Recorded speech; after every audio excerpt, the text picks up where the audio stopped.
안녕하세요. 춤, 움직임과 기술의 공진화를 쓴 김윤지입니다. 오늘은 이 책에 대한 전반적인 소개를 하려고 합니다. 이 책은 건국대학교 모빌리티 인문학 사업단에서 출판한 책인데요. 지금 여기서 보시다시피 50권의 책이 지금 출판이 되어 있고, 그 중에 그 하나가 지금 보시다시피 춤, 움직임과 기술의 공진화입니다. 목차입니다. 총 5장 또는 서장까지 포함을 시킨다면은 6장의 구성으로 되어 있고요. 처음은 이 춤과 무용, 그래서 무의 진화 발전 과정, 한국 춤의 범위와 분류, 세 번째는 예술, 기술, 공진화, 천, 칼, 북, 탈, 부채에 대한 부분인데요.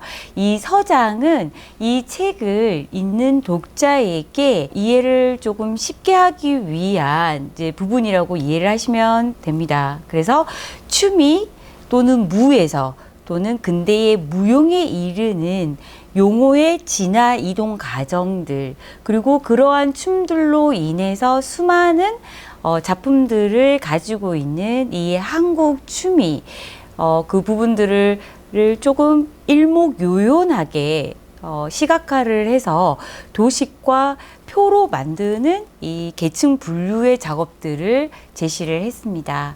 그리고 이러한 부분들은 예술과 기술과 그리고 이 공진화라는 이 책의 키워드와 함께 관계성을 보여줌으로써 쉽게 말해서 이 책에 대한 주제적 개념을 잡은 거죠. 그래서 우리가 알고 있는 예술, 기술, 공진화가 춤과의 관계를 통해서 어떠하게 주제와 연구의 내용들을 끌고 갔는지를 명료하게 개념화한 파트라고 생각을 하시면 됩니다. 그러한 그 용어적인 이해 또는 주제적 개념화에 이루어져서 풀어가고 싶었던 부분들이 이 천과 칼과 북과 탈과 부채였습니다. 그래서 천의 파트에서는 고구려의 벽화를 한국 공연 예술의 시작점으로 보고 천을 들고 다니는 기획적인 그 이미지가 결국은 승의 무에서 승무로, 수건춤에서 살풀이 춤으로 태평무에 대한 짧은 단상으로 제시를 했고요. 칼의 파트에서는 궁중으로부터 시작을 했던 칼춤, 그것이 지방과 민속으로 퍼져나가면서 조선 후기의 하나의 문화를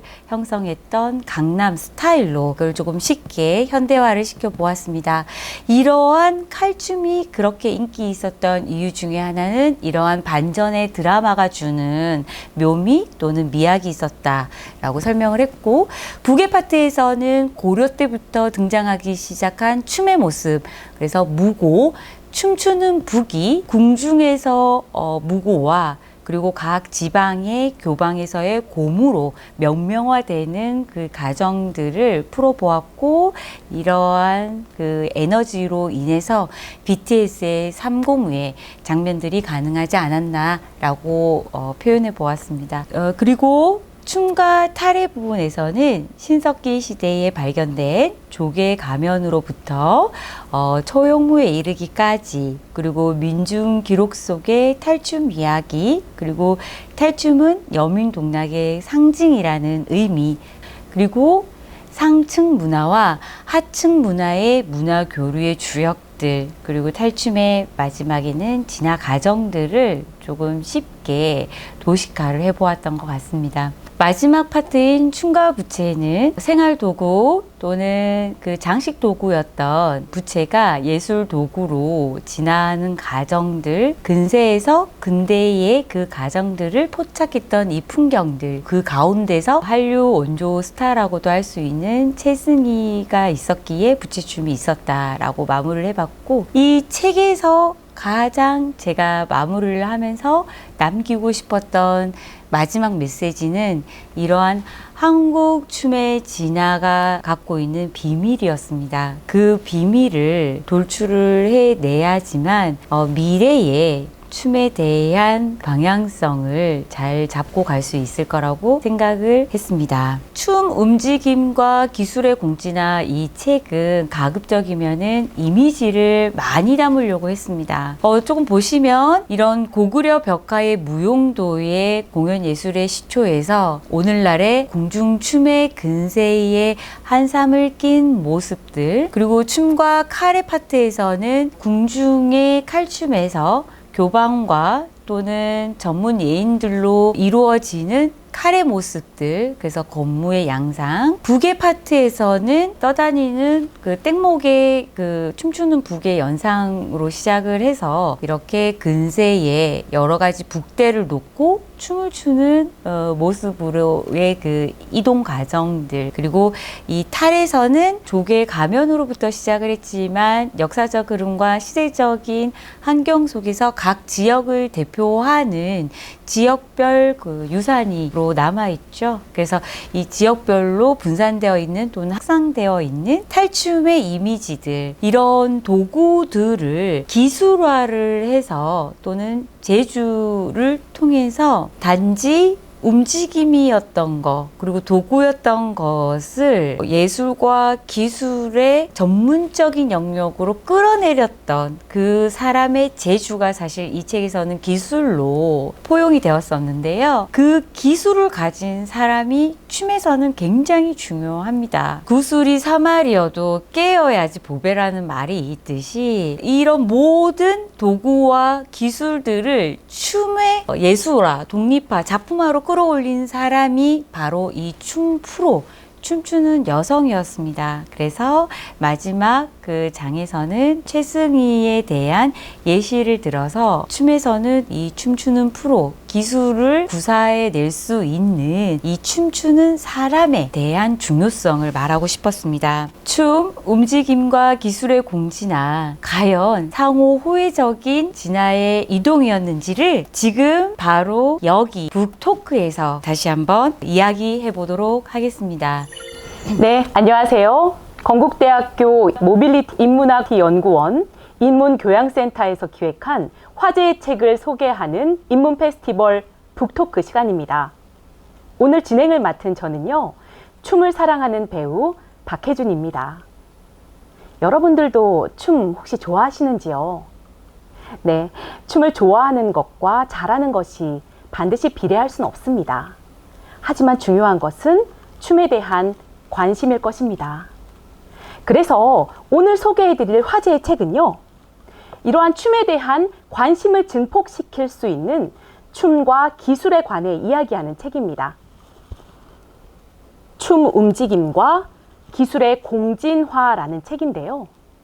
춤 움직임과 기술의 공진화, 제목만 들어도 어떤 내용이 들어있을지 정말 궁금합니다. 사뭇 여태까지 나왔던 춤 서적에서는 찾아볼 수 없었던 유니크한 텍스트들이 아주 가득할 것 같은데요. 그래서 지금 제 옆에는요, 춤을 아주 잘 추고 춤을 잘 짓는 춤 리터러시의 주자, 춤을 글로 짓는 여자라는 별명을 가진 교수님이 자리에 계십니다. 바로 오늘 이 책의 저자이신 김윤지 작가님을 모셨습니다. 작가님, 안녕하세요. 네, 안녕하세요. 반갑습니다. 네, 반갑습니다. 네. 소개 좀 부탁드립니다. 네.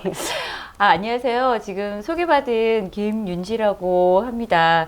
이렇게 오늘 그 인문 페스티벌이라고 저는 알고 있는데요. 인문 페스티벌에 이 북토크 새롭게 제 책을 소개하게 되어서 굉장히 반갑고 기쁩니다. 특히 독자분들께 물론 이제 온라인이기는 하나 제 책에 대한 굉장히 사적이면서도 또 조금 쉽게 또 재미있게 제 책을 풀어갈 수 있어서 굉장히 기쁘기도 하고 아무튼 열심히 북토크에 임해 보도록 하겠습니다. 네, 좋습니다. 네. 자, 책 제목이 정말 흥미로워요. 아, 그런가요? 네, 춤 움직임과 기술의 공진화. 네네. 사실 다소 난이도가 있긴 하거든요. 네. 그런데 독자 입장에서는 어떤 지적인 호기심이 생겨나기도 합니다. 춤 제목은 어떻게 해서 지어지게 된 걸까요? 아, 네. 사실 이 책의 그 제목은 춤과 도구였습니다. 이제 춤과 도구였는데 제가 2018년도부터 이제 혼자서 이제 작성을 계속 이제 해오다가 책이 나올 만한 이제 원고 분량이 되었을 때에 이 건국대학교의 모빌리티 총서 그 사업을 알게 되었어요. 그래서 2020년도 여름 때였던 것 같습니다. 그래서 그때 여기 인문학 그 연구원에 계신 교수님들이 책을 지원을 해주겠다. 한번 써보자. 그리고 이 총서 담당 교수님 좀 따로 계십니다. 그래서 그분과 이 제목에 대한 또 원고에 대한 이제 검토를 서로 디스커션을 하면서 그분께서 이 제목으로 하는 게 어떻겠냐라는 제안을 했고 그렇게 하다 보니까 제가 이제 그 제목과 그 항목에 대한 부분에 조정은 좀 있었지만, 이제 이 제목으로 선택을 해서 진행을 하게 되었습니다. 그러면 본격적으로 이 책에 대한 구체적인 내용을 좀 여쭤보고 싶은데요. 책 서장에 보면요. 이런 문구가 있어요. 나는 다소 용어에 집착하는 편이다. 정말 재밌는 문구예요. 과연 어떤 문구에 어떤 용어에 집착을 하시는지 좀 설명을 듣고 싶은데요. 뭐 예를 들어서 춤, 움직임, 기술, 공진화 이런 용어들을 좀 중점적으로 해서 우리 작가님께서 이 책을 통해 하고 싶으신 주제가 무엇인지 말씀 좀 부탁드리겠습니다. 아, 네. 또 이렇게 질문을 받아보니까 제 책이 또 어렵다는 생각이 또 듭니다. 저는 이제 그 용어에 좀 집착하는 부분이 좀 많이 있어요. 그리고 글과 책을 쓸 때 그 용어에 대한 주제적 개념을 잡고 진행을 해야지 자신의 목소리를 일관성 있게 끌어갈 수 있다고 저는 생각을 하거든요.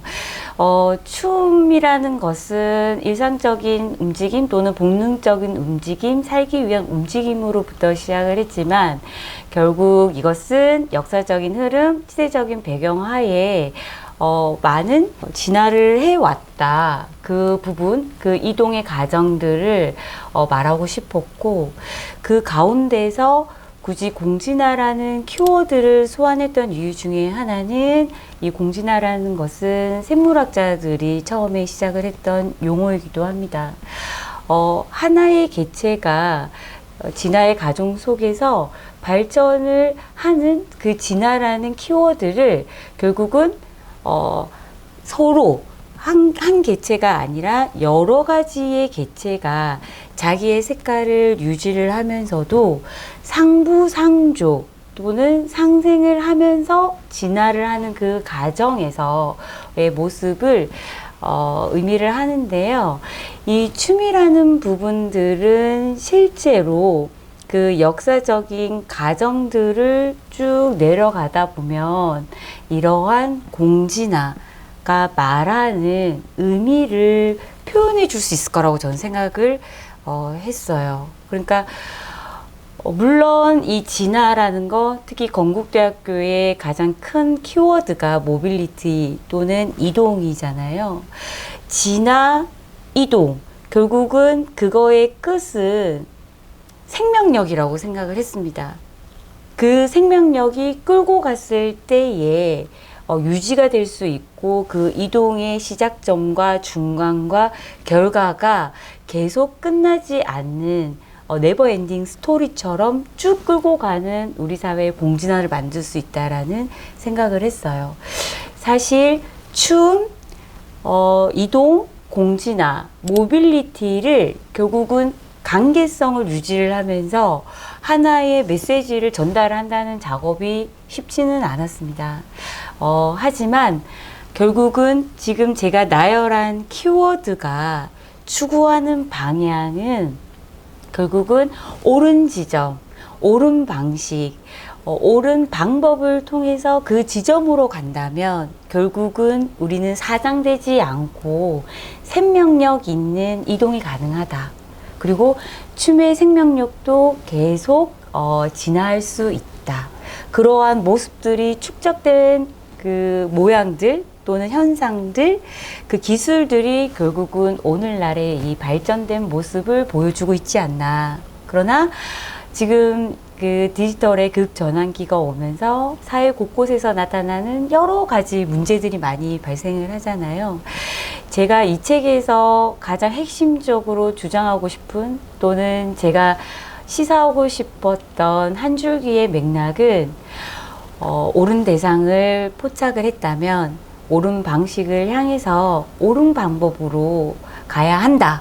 그렇다면 우리는 그 희망적인 미래를, 그 무언가의 희망적인 미래가 우리를 맞이해주고 있다. 사실 그것을 가장 말하고 싶지 않았을까라는 생각이 들고 지금 이렇게 진행자분과 얘기를 하면서 제가 또 한 번 정리가 되기도 하네요. 네, 잘 들었습니다. 네. 그런데요, 저는 이제 작가님 말씀을 들으면서 이 도구의 움직임, 도구의 모양새, 쓰임새 이런 것들이 너무 궁금해졌어요. 이 책 속에서 보면요, 도구의 어떤 순서들을 어떻게 나열하셨냐면 천, 칼, 북, 탈, 부채 맞나요, 작가님? 네, 맞습니다. 그 순서대로 있는 것을 제가 이제 확인을 네, 했습니다. 네. 그 도구들을 다 볼 수는 없어도 혹시라도 조금 보여주실 수 있다면 저도 재밌을 것 같고요. 독자 여러분들도 굉장히 흥미로울 것 같아요. 가능할까요? 먼저 그 천에 대한 2장의 춤 천에 대한 이제 부분인데 사실 고구려 벽화에서 옥기 소매를 기게 하는 부분으로 시작이 되었는데 오늘날에는 이러한 긴 천을 들고 추는 이 살포리 춤이 굉장히 많이 유명하죠. 그래서 이런 춤을 도구를 통해 가지고 이 나오는 이 선 그리고 이 현실적인 세상과 이 가상적인 세상의 연결 그리고 지금 제가 갖고 있는 이 신체에 대한 한계를 보다 연장해 주는 확장이라고 저는 생각을 합니다. 이런 살포리 춤의 천이 있고요. 이제 또 하나는 이제 한국은 오방정색이라고 해서 이런 그 흰색, 노랑, 붉은 또는 파랑의 계열이 재액 초보, 그러니까는 애군을 물리치고 복을 부르는 그 상징적인 의미가 있습니다. 그래서 그런 색상을 조금 담은 한삼이라는 도구가 있습니다. 그래서 이 도구는 주로 궁중춤에서 많이 사용이 되고 있습니다. 그래서 이러한 동작들을 할 때 궁중춤의 그 정갈함과 그리고 형식적인 정형화되어 있는 모습을 많이 도와주는 도구 중에 하나입니다. 자, 그리고 그 칼에 대한 부분인데요. 요 칼에 대한 부분은 제가 그 대학교 1학년 때 실질적으로 새벽 레슨의 김천은 지금은 돌아가셨죠. 그래서 그 조선의 마지막 무동이신 김천은 옹이 오셔가지고 직접 레슨을 해주셨는데 여든이 넘은 나이에도 불구를 하시고 그 거울 앞에서 시종일가 이 거무한 동작을 연습을 하시는 모습을 보고 전 사실 그때 너무 눈물이 났습니다. 이제 어떤 부분을 느꼈냐면 그 노장에게 그 끊임없이 이 동작을 연습을 하는 뭐 근력도 마찬가지지만 그 춤의 동작을 후대에게 전해주고 싶다는 그 마음을 몸으로 표현을 하셨어요. 그래서 그 모습이 사실 제가 한 20년 넘게 지났지만 생생하게 제 그거 기억에 남아 있습니다. 그래서 그 내용도 이 책 안에 녹였습니다. 그래서 예를 들면은 이런 동작들. 이런 칼이 있고, 그 다음에 이제, 부채는 많이 이제 생활 도구로 쓰시거나 상징적 도구로 많이 쓰시는데요. 요러한 어떤 부채를 통해서 이제 작품화를 이제 만드는 뭐 그런 도구들에 대한 부분들이 있습니다. 네. 사실 참 도구를 보니까 이 책에 쓰여진 어려운 인문적인 내용들, 흥미로운 내용들이 조금 더 친숙하게 다가오는 느낌이 듭니다. 감사합니다. 자, 이 대단한 책, 어려운 책을 쓰신 작가님이 이걸 어떻게 자라나게 하셨는지 책이 자란 집필 과정도 너무 궁금합니다. 네, 이 책은 제가 이제 2018년도 여름에 좀 집중적으로 작업을 했던 것 같아요. 이제 이때 저는 싱가포르에 있었어요. 그래서 정말 오롯 그 24시간을 내가 주관하는 삶으로 살 수 있다라는 자유를 그때 느꼈습니다. 가장 자유의 특권이라고 한다면 시간을 자기가 자유자재로 이동시킬 수 있는 게 가장 저는 자유가 갖고 있는 큰 메리트라고 생각을 하는데, 저는 그때 도시락 하나를 싸들고 싱가포르 도서관을 9시에 이제 입장을 했습니다. 그래서 하루 종일 정말 이 책에 집중할 수 있었고, 이 글에 오롯 그 투자를 할 수 있었던 시간이었고, 그 시간이 가장 돌이켜서 생각을 해보면 제가 마음이 너무 많이 편했고 행복했던 시간이었어요. 그래서 사실 그때로 돌아가고 싶은 마음은 있습니다. 저도 듣고 보니 그 여정을 좀 따라가 보고 싶은, 그렇게 된다면 좀 힐링을 해볼 수 있지 않을까라는 생각이 들기도 합니다. 그러면 이 책을 쓰시면서 좀 힘들었던 점, 아니면 에피소드 뭐 이런 것들도 있으실까요? 네, 집필하는 과정은 순조로웠습니다. 왜냐면 제가 자유로운 시간에 이 글에 몰두를 할 수 있었기 때문입니다. 근데 마지막 교정 작업이 너무나 힘들었습니다. 왜냐하면 저는 개인적으로 저작권에 대한 규정 또는 저작권법을 매우 엄숙하게 준수하는 편입니다. 그래서 가급적이면은 이 책 안에 들어가 있는 이미지 그리고 사진들 또는 그림들을 공공 저작물로 많이 이용을 하는 편인데요. 근데 이 책이 워낙 그 이미지가 많고, 그리고 각 이미지마다 저작권에 대한 규정이 좀 다릅니다. 그래서 이 이미지를 사용을 했을 때 문제가 없는지, 그리고 그 문제가 있었을 경우에는 대체할 수 있는 이미지가 어떤 것인지, 그 작업이 굉장히 물리적인 부분도 많이 할애를 하지만 정신적으로도 굉장히 피폐해지는 작업이었습니다. 그래서 그 힘든 과정들을 사실 이 LP 출판사의 편집장님부터 시작해가지고 출판사에 계시는 선생님들이 그걸 같이 고민하시고 같이 실천해 주시고 같이 만들어 주셨어요. 그래서 이 자리를 빌어서 너무 진심으로 감사하다는 말씀을 드리고 싶고요. 또 한 가지의 이 에피소드라고 한다면, 저는 이제 글을 쓰거나 또는 연구를 하는 입장에서 가장 중요하게 생각하는 덕목이 있습니다. 그것이 뭐냐면, 첫째 정직이고요. 두 번째는 성실이고, 마지막은 겸손인데요. 제 이 책이 나오기까지 저는 사실 직간접적으로 도움을 받은 선생님들, 작가분들이 너무 많으셨어요. 그래서 제가 혹여나 무의식적으로도 그분들의 텍스트 또는 문장들을 사용할 수가 있잖아요. 글을 쓰다 보면은 그분들에 대한 출처를 명확하게 해드리는 게 도리라고 생각을 했습니다.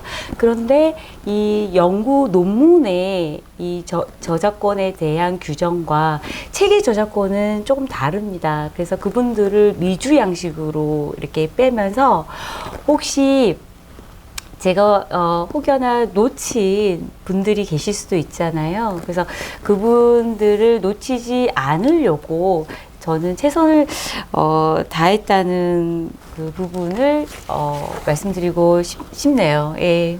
네, 저작권과 출처의 윤리를 올곧게 따르시는, 그리고 실천하시는 우리 작가님, 독자분들도 마찬가지로 한 번 더 각성하는 그런 계기가 된 것 같아서 좋은 말씀 감사드립니다. 아, 네. 이 책이 이제 탈고가 됐잖아요. 네네. 마치 책은 작가에게 자식과도 같을 것 같습니다.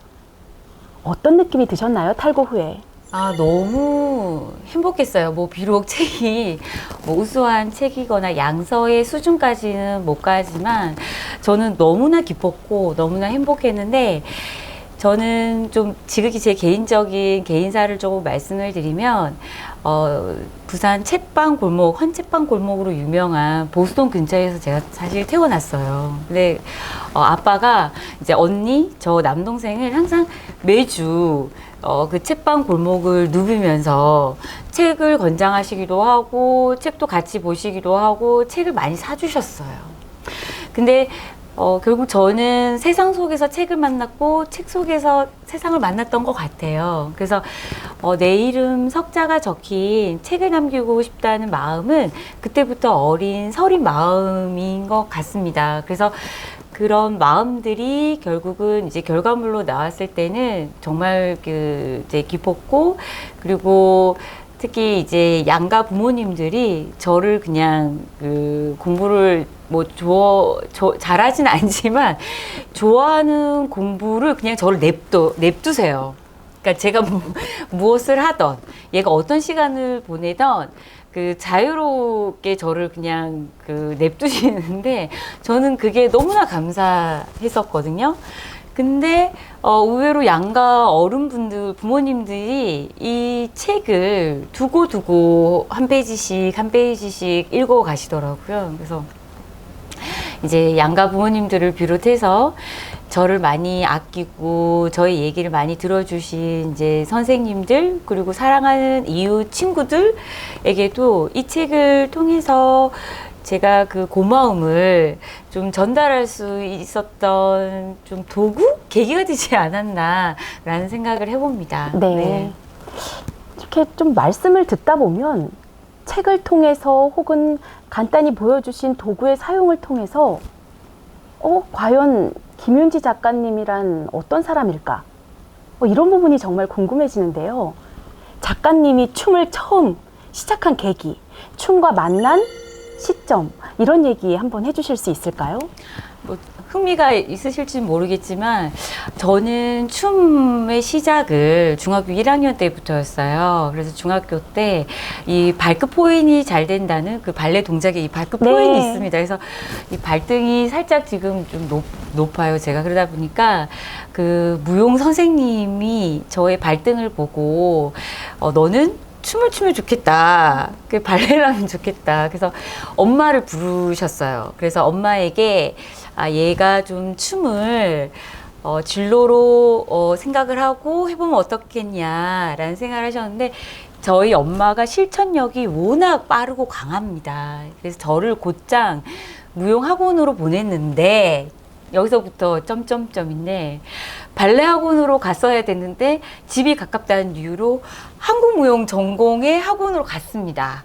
그래서 한국무용을 그때부터 자이든 타이든 시작을 하게 됐고 지금까지 같이 하고 있는 것 같아요. 예.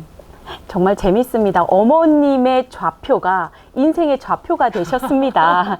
네, 흥미로운데요.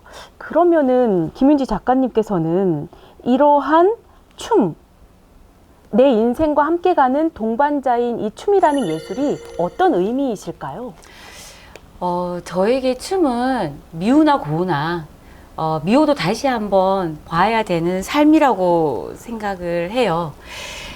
사실 춤이 뭐 그리 대중적이지도 않고, 그리고 아시다시피 춤으로 그 생계를 유지해야 한다는 게 사실 쉽지가 않습니다. 뭐 춤을 비롯한 순수 예술 파트가 다 그런 애환이 있잖아요.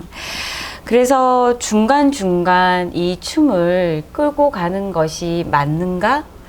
그리고 맞지 않는가라는 슬럼프가 왔습니다. 슬럼프가 왔고, 그리고 근데 분명한 건 있었습니다. 제가 이 춤이 굉장히 전문적이고 어려운 영역이고 좀 힘든 전공이잖아요. 저도 나름대로는 물론 이제 순수 예술 하신 분들도 마찬가지지만 전문성을 위해서 시간과 돈과 투자를 했잖아요. 그 전문성을 재화적인 가치 또는 사회적 가치로 인정받고 싶었어요. 그래서 춤으로 소위 말해서 먹고 살고 싶었습니다. 그래서 근데 그 과정을 지나고 나서 보니 이 춤으로 결국은 제가 좋아하는 공부와 글을 쓸 수 있어서 지금은 고맙죠.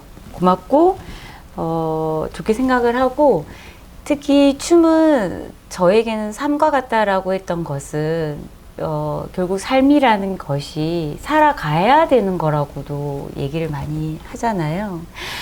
물론 즐거움, 뭐 기쁨, 그다음에 뭐 희열, 행복, 그 긍정적인 그 순간과 추억과 역사만 있는 게 아니잖아요.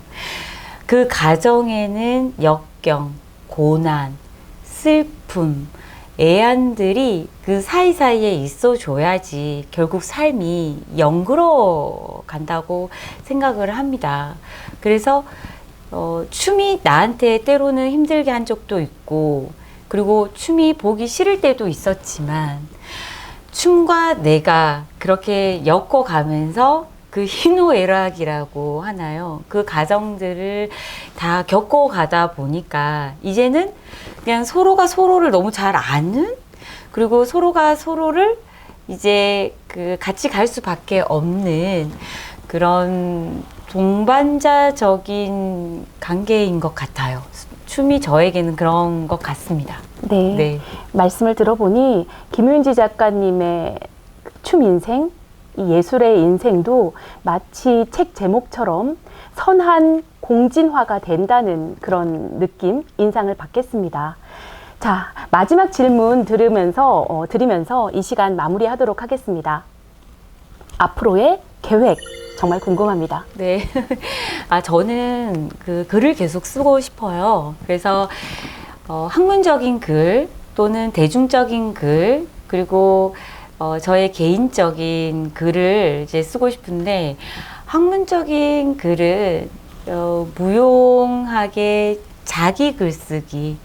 사실 외국 같은 경우에 논문을 보면 우리 지금 있는 그 국내의 그 학술적인 글이랑 좀 많이 성격이 좀 달라요.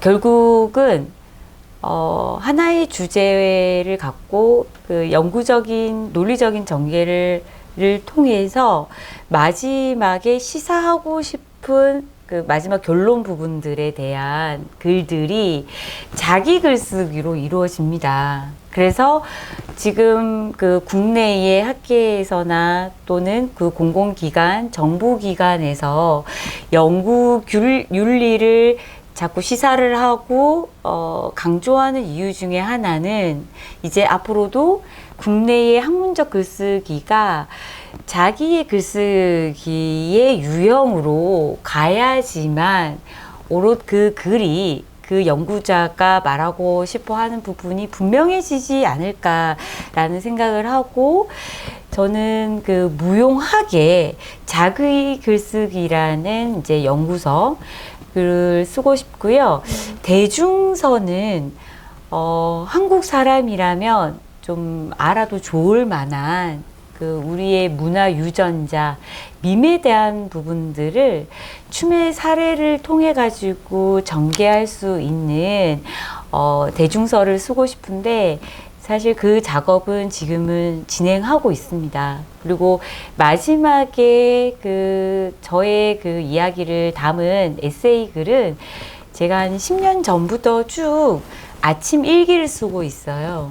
그래서 그 아침 일기라는 이제 그 주제로 에세이 글을 지금 하고 있는 대중서 또는 이제 학술서가 마무리가 되면은 아침일기라는 에세이를 뭐 누가 보는 분이 뭐 그 관심이 별로 그닥 있진 않겠지만 저의 인생을 좀 되돌아보고 남은 인생을 어떻게 살아가야 되는지에 대한 소소하고 작은 이야기로 엮은 아침일기를 조금 작성을 해보고 싶다는 계획은 있습니다. 너무 기대됩니다. 네, 김윤지 작가님의 앞으로의 춤의 길, 예술의 길 응원하고 기대하겠습니다. 자, 여기까지 저희가 준비한 시간은 마무리하겠습니다. 그리고 더불어서 춤 움직임과 기술의 공진화 많은 관심과 부탁드리겠습니다. 지금까지 시청해주신 여러분 복 많이 받으세요. 고맙습니다.